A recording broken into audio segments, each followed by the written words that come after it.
Have you ever got this message on your MacBook Pro that your storage is full and you need to start deleting files? Recently, I've been getting this a lot because I've been video editing on my Final Cut Pro, and this 512 gigabyte model is just not enough. So I've been thinking ways what we can do to kind of fix this problem. And in the new computers, you can't really replace the SSD. It's just soldered on the computer, so that's a big problem. And honestly, I love MacBook Pros. They're just powerful, beautiful, elegant. But the only problem is that they have non-upgradable storage on these computers. And especially it hurts when you have a base model 128 gigabyte. That's another big problem. So you're gonna run out of this storage very quickly. Apple does put it on their support channel, like how to free up a storage. I do want you to take a look at it. I'm gonna put the link in the description below. But if you're thinking about it, that you're going to open up your MacBook Pro like back in the day and upgrade the SSD, that's not possible anymore. It's just riskier. I don't recommend that you do that. There's a practical solution for this. What I do is a combination of three things together. And that's reliable, it's cost effective, and it just works for me. So I want to give you the idea how you can do the same thing. So to make it easier, you can break it down into three different options. The first one is to get a MicroSD card or an adapter. And I'm going to show you all the options within this first option, like what can you do to get a MicroSD card, what are the types of you have, and how you can use it. The second option is to get a portable SSD, which is another one. You can take it on the go. It is pretty easy to transfer the file from your computer to SSD. It's fast. And then the third option is to get the desktop 3.5 for disk drive, which is a solution that's good for your desktop. You can keep it at your desk, like I am doing it right now. I'm going to give you an example. The very first option that you could do is just check if you get any SD cards. This is the easiest solution that I think. Get these SD cards that you have available in your home, or you can buy them from Amazon. These comes in different sizes. You can get as big as 512 gigabyte or even 1 terabyte available. And then also you can get like a micro SD card like this one. That's very useful, and you can get these nowadays. These are pretty cheap. These are not very expensive. Let me zoom in a little bit so you can see clearly.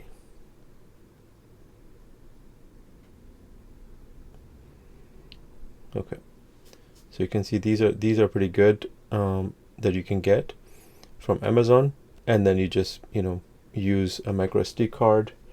Okay, so you can put it in like this, and this is good to go. That's one option. But if you got specific one for the Mac, which I'm going to show you right now, like this, insert it, and then you'll have like a standard micro SD type, and there you go.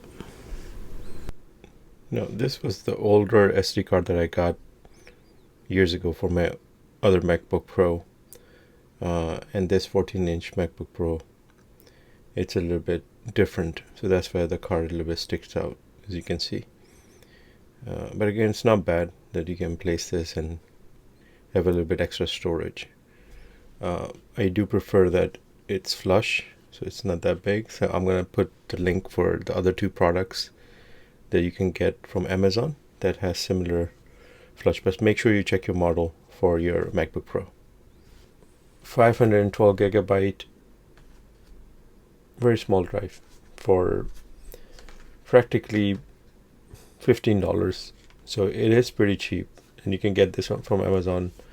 So if you have an older MacBook that has a SD card slot, then it's easier to do that one, and also the newer one, which is 2021 model that has SD card. So this is a good option if you don't have any SD card slot in your MacBook, or you're using MacBook 12-inch or MacBook Air, which doesn't really have the SD cards. So you can use the USB-C. These are really good as well. I used to use this a lot, but what happened with this, the problem with these are they get really hot, and I just don't like using them that much. For quick file transfer, it's okay, but not just keeping it in is going to be a problem. So you could use this one to connect your computer easily right here, right? So this is a good option that you can easily connect and get more storage. Yeah. So this is the second thing if you don't have the SD card slot. Now the third option is if you have a regular USB and you want to convert it to a USB-C, you can get this type of converter and you just plug it in. You can get the one with the micro USB adapter for USB-C this way. Okay, so yeah, this works as well. This is another good option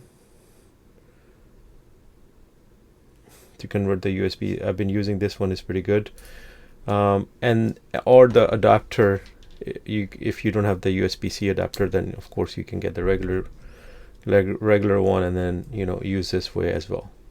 So all of these options works depending on what you got, what device you have, and what converter you're getting. These sells on Amazon. You can get these easily to convert to USB-C. Now within this, another thing to consider, buy yourself one of these things, MicroSD card reader, and you can put the USB, you can put the MicroSD, you can put the SD card. These are really good too. So you get different options. You get this one, you get like this way. This one is not that good. This doesn't work for me now anymore. You can get a smaller one, which is good for iPad as well, right? So this is good for iPad. If you have a phone and you want to connect, you can get from Apple, the Apple adapters. This one connects with USB-C to to regular SD card, and then this one is for the phone that you connect. And then lastly, you can get the USB-C to regular USB adapter as well. So a lot of options here in this, and this would be definitely the cheapest way to extend your storage and kind of transfer over all the files. Now the second option is to get the SSDs, portable SSDs. This is the one I got from Samsung. I've been using this forever. 256 gigabyte T3. Now they got a newer model T7 for 1 terabyte, 2 terabytes. Really good drive. You can use it with USB-C, connect with your computer. I'll show you how this works.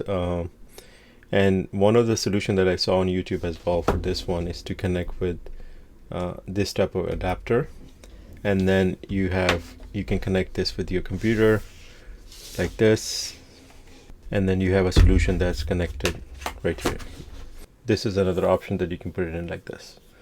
But you don't have to get this plug or to use this. You can use it without it. Whenever you need to transfer the file, just make sure you connect without this adapter. You can also connect it like this. Yep, so this works as well, right? So this is a good option to keep. And then you get varieties of these type of SSDs. You get one from a SanDisk. This is another good one that I got, 500 gigabyte, and I use this to store my files to work on YouTube content and videos. I just export them once I finish with them, so I don't keep it on my computer. That's a way that I don't have to worry about the space with Final Cut Pro. So this is really good option. But if you don't want to buy the brand name, you could create your own as well. Now this one, I did buy an Enclosure, and I put a Crucial M2 drive, 500 gigabyte drive, and an NVMe drive. It's super easy to put it in. You just stick it in right here, and you have a drive which is good to go. You can put the screws here, and then this also works. So this is the same way that you have this one. The only difference between these and these are that you can later upgrade. Let's say I want to change this from 500 gigabyte to 2 terabyte or 1 terabyte. I can just remove this and put a new one. So that's pretty smart choice. And then it works the same way. Just connect it, and you can also put a tape that you can attach to your computer. That's another. But these, you can take it in your bag as a to-go option, and then make sure you transfer anytime that you need more storage. You just transfer these using these. Another thing that I found very cool on the Facebook Marketplace, which is 2.5 SSD. So you can also use this type of SSD, 2.5 SSD drive, SanDisk. This is 2 terabyte. I got this for $40.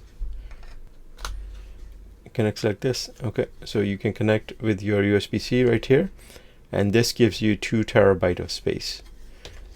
This is amazing. I got this for $40. I can't believe this is pretty good drive. Fast, reliable. You can take it on the go, and can't complain. Now, if you don't want to buy, or if you think that SSDs are pretty expensive, but I do recommend buying the SSDs. But if you cannot get them because they're too expensive for you, then the other option is to get the regular hard drives, which is portable. That's also reliable, that you can take it, but again, they're a little bit heavier. If you compare this with this, it's a little bit heavier, but you get more capacity in these, like 2 terabyte, 4 terabyte, and 5 terabytes. These are pretty good. You can get them easily on Amazon for like $50 to $100, depending on the type of storage, the storage that you're trying to get. Again, it's a good drive, but these, after a few years, you want to get away from them, because these are physical moving part. There's no physical moving part here. That's the only difference between these and that.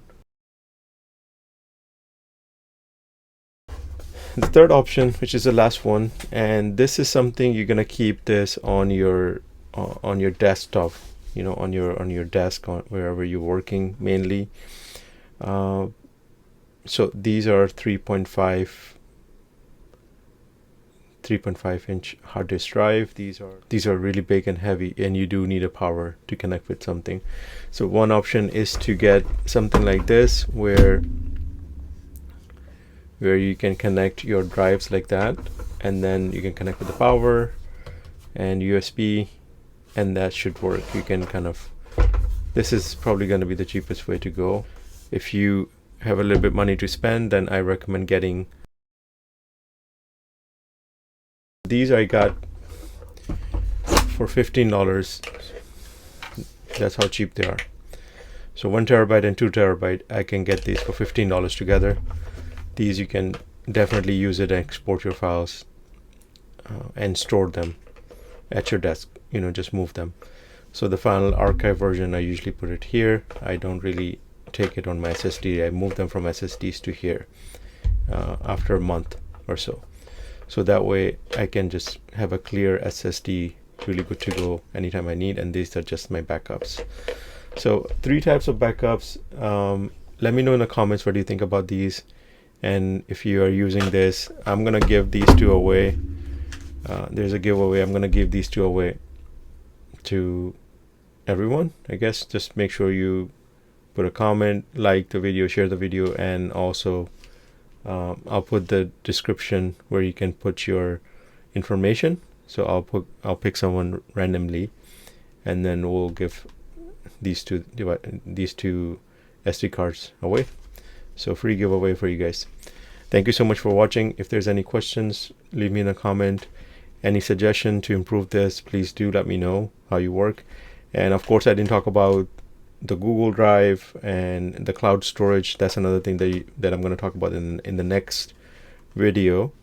Essentially, I do have a Google Cloud account as well, where I pay $20 a year. I get, good amount of storage to store my documents and everything. Sometimes people think it's better to get that rather than getting a physical storage devices, but I think this, along with the Google storage, or you can even get from Apple iCloud storage, are really good options to go. I also use another service called Mega, which is similar to Dropbox. I used to use Dropbox for a very long time, but then I moved away because of the limited storage situation, and I prefer using Google more than anything. So I started using Google Drive more. So I'm going to talk about it in the next video, a little bit more detailed comparison for the cloud storage. But if there's any other questions, let me know. Thank you so much for watching. Have a good one. Take care.